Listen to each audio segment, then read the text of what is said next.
हरि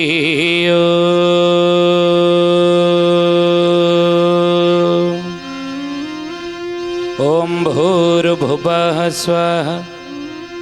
तत्सवितुर्वरेण्यं भर्गो देवस्य धीमहि धियो यो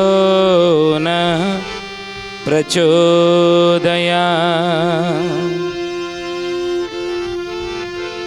नमस्ते अच्युतानन्दं नमस्ते जगन्नाथाय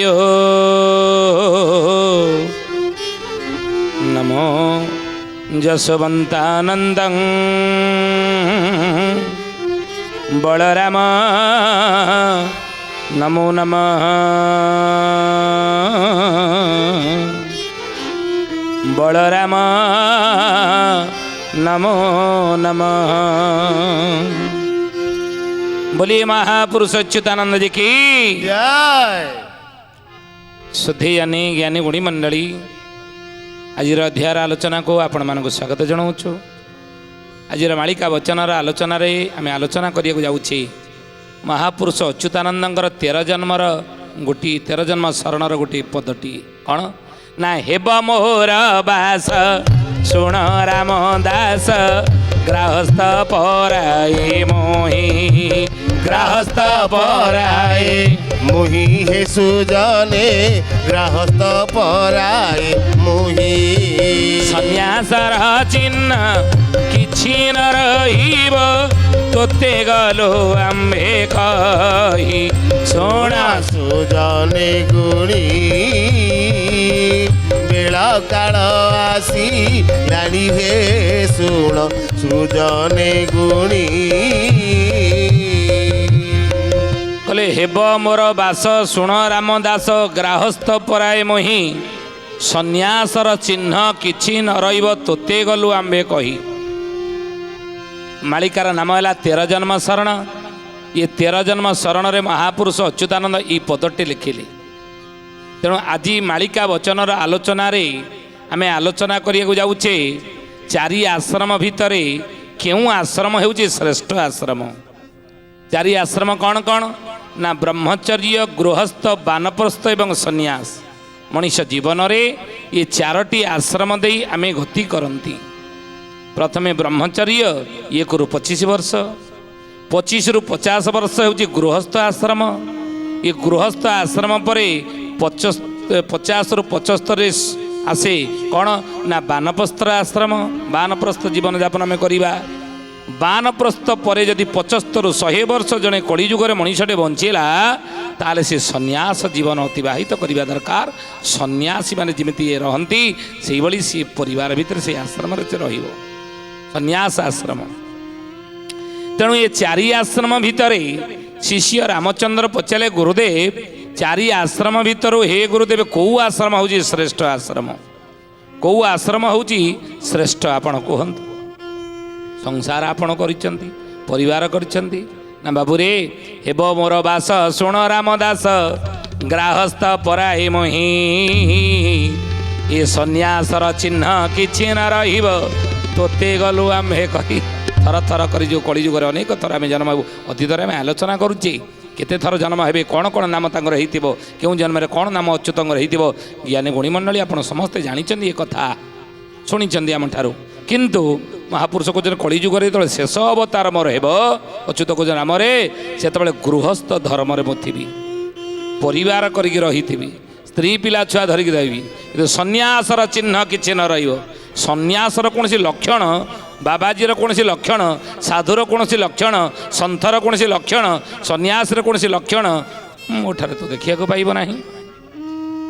सन्यासर चिन्ह किछि न रहिब तोते गलु आम्भे कहि मोर शेष अवतार रे देखिबु एभली हब। तेणु हे ज्ञानी गुणी मंडली आम एथर जानिले 4 आश्रम भितरे अच्युत कहते गृहस्थ आश्रम रे कलिजुगे मु थिबी किभली थिबी। गृहस्थ धर्म कौन महापुरुष कहले कहले पत्नी न शोभंती एरा राज संपद विभूति ए राज संपद विभूति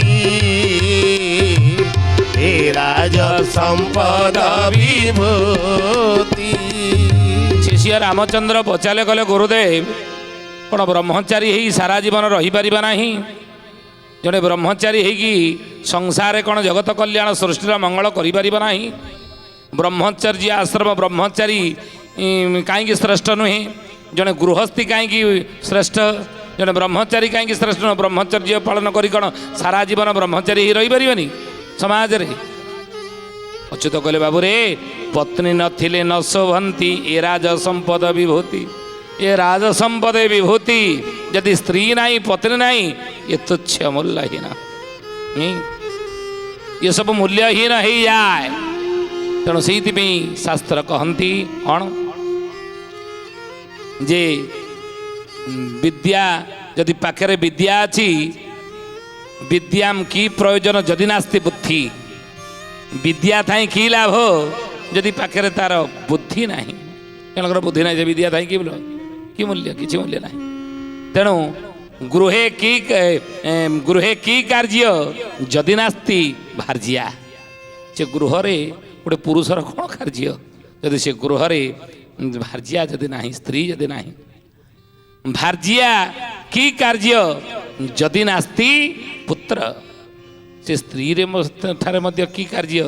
से स्त्री मध्य की कार्य जदि ताठारे संतान गोटे नहीं तेणु पुत्रे की कार्य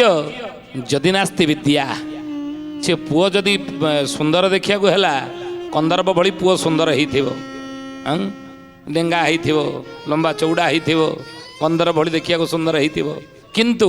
विद्याहीन न शोभन्ते निर्गंधाइब किंचुका तेणु पुत्रे की कार्य से जदि नास्ति विद्या पुओठारे जदि विद्या नहीं ताले से पुअर की मूल्य एवं विद्या की कार्य जदि नास्ति बुद्धि यदि से विद्यारे पुओठारे विद्या अच्छी से विद्या की कार्य जदि बुद्धि नहीं तो महापुरुष कहते जो गृहस्थ पत्नी नहीं स्त्री नहीं से गृह की लाभ गोटे पुरुषर कि स्थान कि लाभ ताठार तेणु पत्नी न थिले न शोभन्ति ए राज संपद विभूति हे राज संपद विभूति हे राज संपद विभूति। बोलिए महापुरुष अच्युतानंद जी की बोले जे गृहे नहीं तात मात जे गृहे नहीं तात मात सुपुत्र सुत पतिव्रत सुपुत्र सुत पतिव्रत जे गृहे नहीं तात मात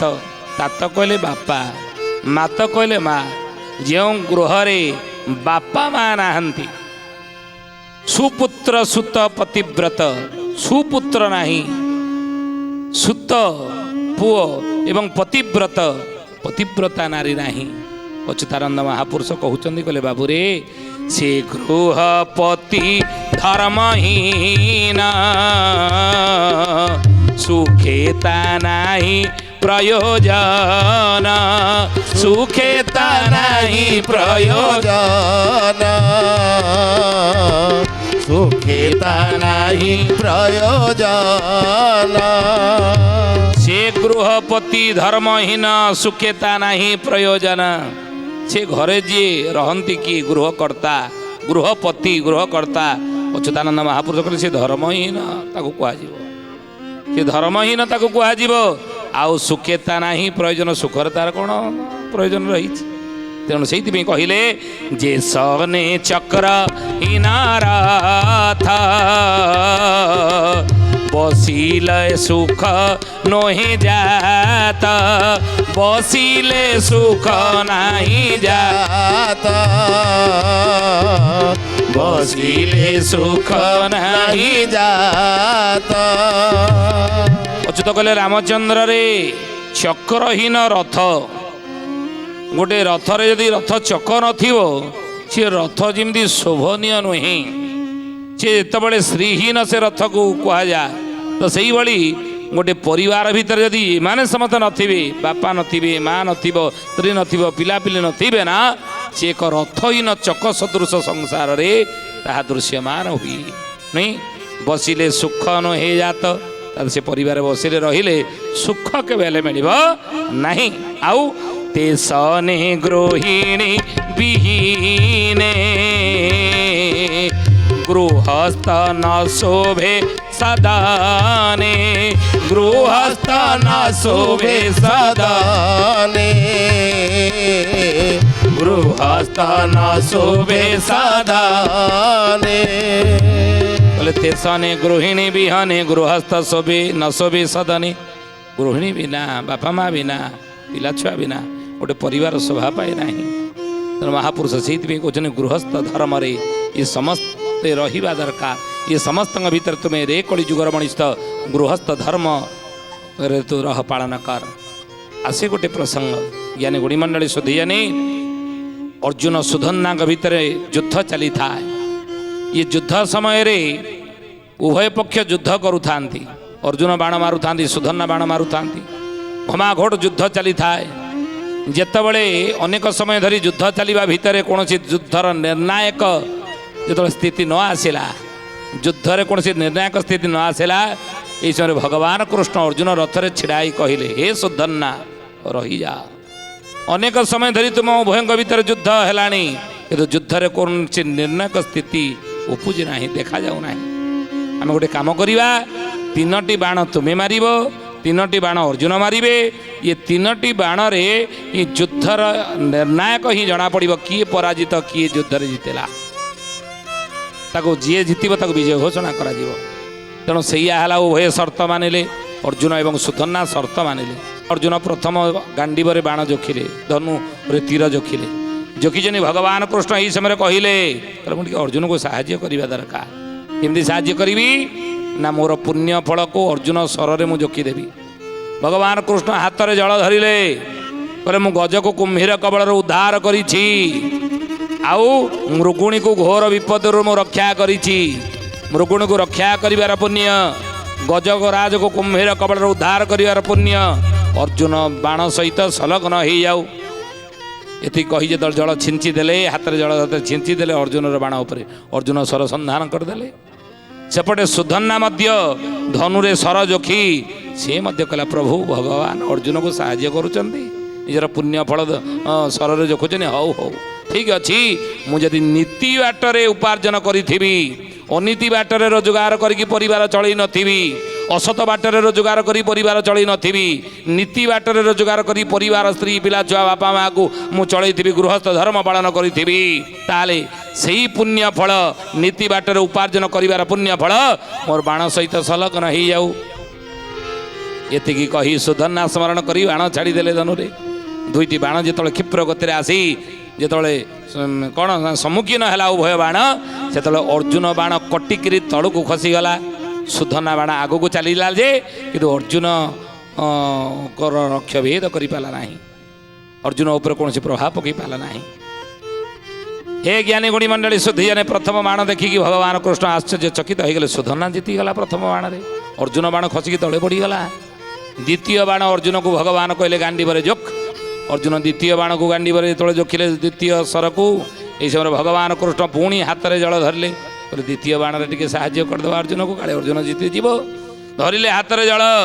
द्रौपदी को मु पुरुष बारे कोटि वस्त्र प्रदान कर तार मान रक्षा करी द्रौपदी को मु रक्षा करी कोटि वस्त्र प्रदान करी कुरु सभारे आउ गोवर्धन पहाड़ उठे ब्रजवासी की मु रक्षा करी इंद्र कोपर ता द्वारा जदि किसी पुण्य मोर हो से पुण्य फल अर्जुन द्वितीय बाण सहित संलग्न हो जाऊ एति कही भगवान कृष्ण जो जल छिंची देले ना ये ज्ञानी गुणी मंडली शुद्धि जानी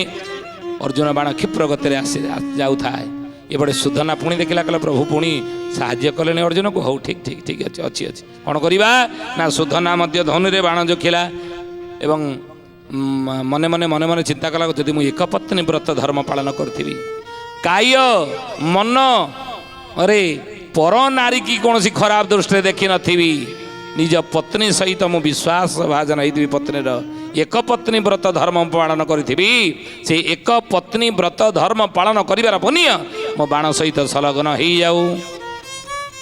एति कही सुदना स्मरण कर बाण छाड़देले दुईटी बाण जितेबाला परस्पर सम्मुखीन है से किए जीतिला का बाण खसिकी तले पड़ा बोली महापुरुष अच्युतानंद जी की ज्ञानी गुणी मंडली द्वितीय बाण जिते परस्पर सम्मुखीन है अर्जुन बाण खसिकी तले पड़गला सुधन्ना बाण अर्जुन आड़क गला जे किंतु लक्ष्य भेद कर पारा ना भगवान प्रभु बचेदेले अर्जुन को आश्चर्यचकित हो गले ये अर्जुन को जीति जाऊँगी द्वितीय पांडव अर्जुन को जीति जाऊँगी युद्धरे तृतीय बाण अर्जुन कहले अर्जुन रे शर्त रही तीन बाण प्रयोग हम तृतीय बाण तू गांडीवर जोक अर्जुन तृतीय सर जो गांडीवर जोखिले भगवान कृष्ण पुणी हाथ में जल धरले अर्जुन को साहाय्य करने ध्यान देखिए शुणवे कौ आश्रम हो श्रेष्ठ आज मालिका वचन आलोचन आम आलोचना करुचे चारि आश्रम भितर महापुरुष कौ आश्रम को श्रेष्ठ बोली कहते कौ धर्म को श्रेष्ठ बोली कहते तेणु धरिले हाथ में भगवान कृष्ण जल कहले मु जुग को जुग यही मते परमानंद ए जगते दुष्ट निवारी सन्थ पाळो तुनाथ बनम दयाळु जुग को जुग प्रति जुगरे मु अनेक बार अवतार नहीं दुष्ट दलन सन्थ पालन साधु सन्त को रक्षा करने पृथ्वी वक्षर पापर भार को लाघव करने मु अनेक बार अवनी धरारे पृथ्वी रे मु निराकार नराकार होती अवतार नहीं से अनेक बार अवतार नेबार जो पुण्य अर्जुन बाण सहित संलग्न हो जाऊ एति कही भगवान कृष्ण हाथ में जल धरिकी छिंचिदेले अर्जुन बाण उपर अर्जुन सरसंधान करदे सुधन्ना देखिला बाण क्षिप्र गति आसूची मो आड़ को तेणु सी तृतीय बाण धनुरे जोखिला एवं मने मने कौन संकल्प कला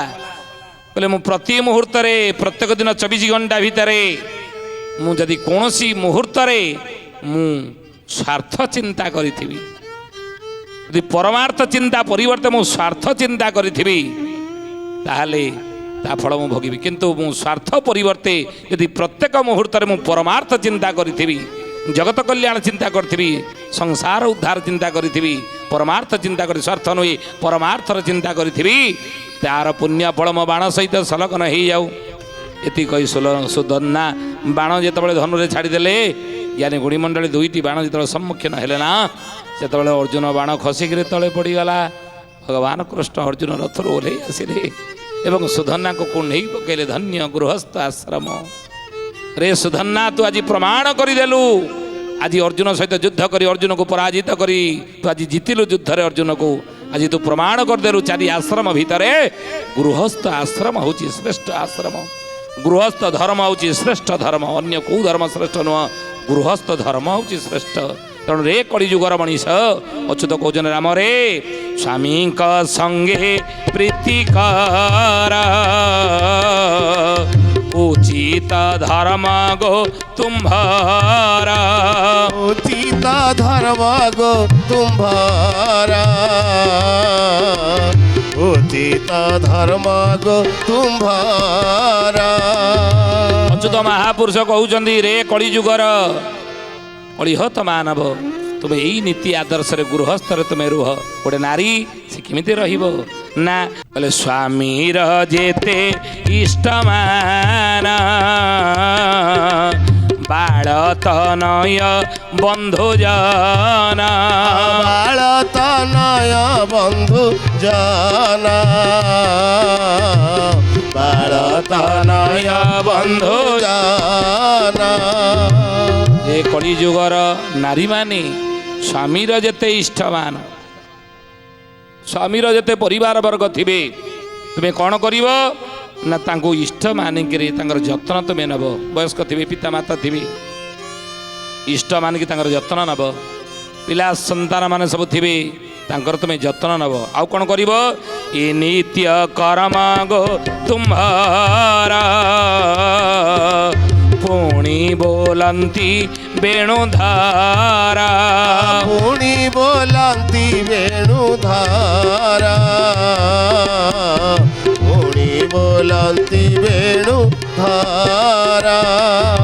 भगवान कृष्ण गोपी मान को बुझे द्वापर जुगरे ଏ ଗୋପୀ ମାନେ